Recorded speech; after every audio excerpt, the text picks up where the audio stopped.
Howdy. So there's a lot of interesting, weird, crazy dynamics going on at HP right now. As I sit recording this, current consensus on the street is that CEO Leo will be fired within minutes. I'm, of course, no one knows if that's actually real or not other than the board of directors over at HP. But presuming that it is, what I think is interesting, well, a couple trains of thought here. First of all, the HP board's culpable. They hired him. Right? And worse is the reports are they hired him without anyone ever actually meeting him, which is insane and bizarre.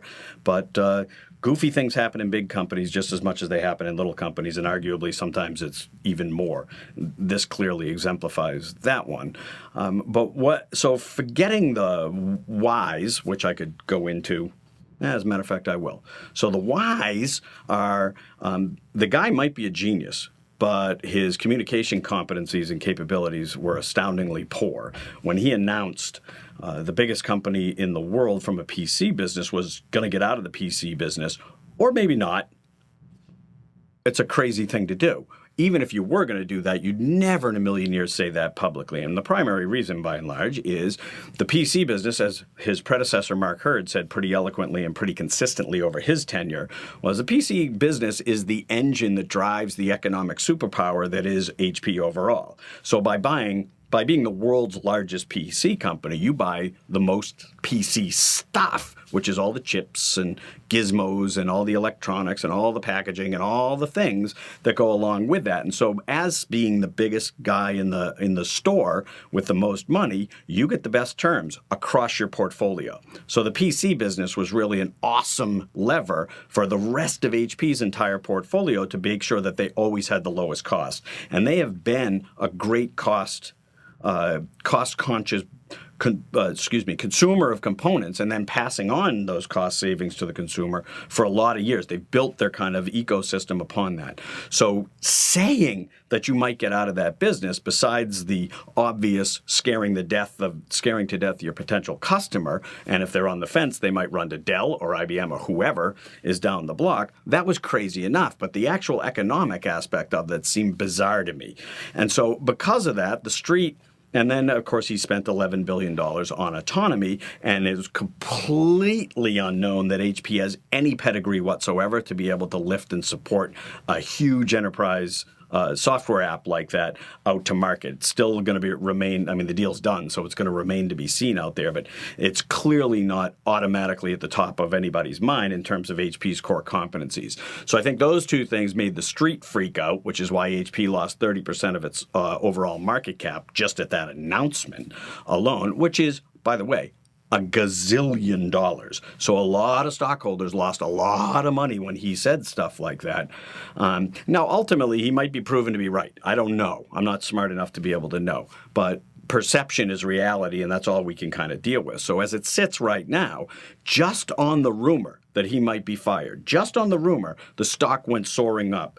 HP added $3 billion in market cap, literally just on the rumor that Leo is going to get fired, or Leo, was going to get fired. And so as such, now the HP board, even if there was no substance at all to this rumor, the HP board is in a complete conundrum. First of all, they hired him without ever meeting him. Second of all, now the street has said, ooh, the idea of firing him makes HP worth $3 billion more. So if they don't fire him, you would conceivably argue that the stock's going to go plummeting down $3 billion or more in market cap, and just because of that, the lawsuit potential alone is stunning. So sure, are they going to stroke him a check for $30 million or some outrageous amount of money for being there a year?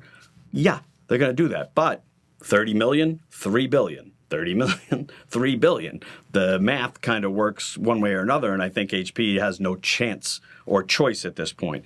What's interesting to think about is, what if they don't? I mean, play it out in your brains. What if they don't? What if this is all going to go away and he does it? I can't imagine that's the case, by the way. I think within 72 hours of this right now, you'll hear some kind of announcement that he's gone. But if they didn't, wow. Imagine what that would do. I can't. I mean, there's an adage that there's no publicity, no such thing as bad publicity.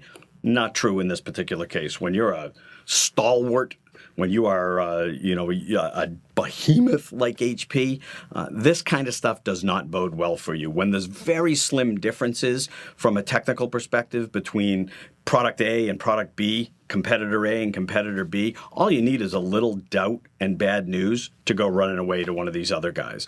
And Dell's been the recipient of that over the last 60 days and probably will continue to be for a little while longer. My suggestion to whoever it is, they'll probably implement an interim CEO. Meg Whitman I've heard about, though, wow. No matter who it is, should come in there. The first thing they ought to say is, yeah, we're absolutely not getting out of the PC business. That's not what he meant to say. Blame it on some foreign language translation thing. I don't know. But one way or another, we're staying in this business because they're number one in it. They're number one. Why would you abandon a number one business?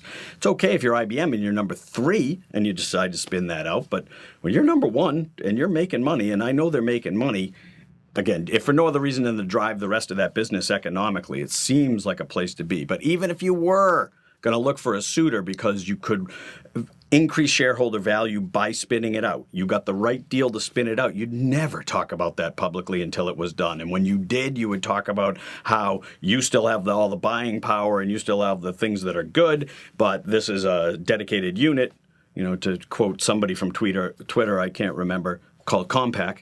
Just a joke. However that works, you're still going to get all the benefits and none of the downside. Right now, you have all of the downside and none of the benefits. So they need to put an end to that right immediately and kind of stabilize the ship. HP's too big to go away by any stretch of the imagination. They're still 99% a fantastic company with tremendous products and assets. They just need somebody with some communication skills at the helm there to try and calm down the fears. So it'll be an interesting couple of days.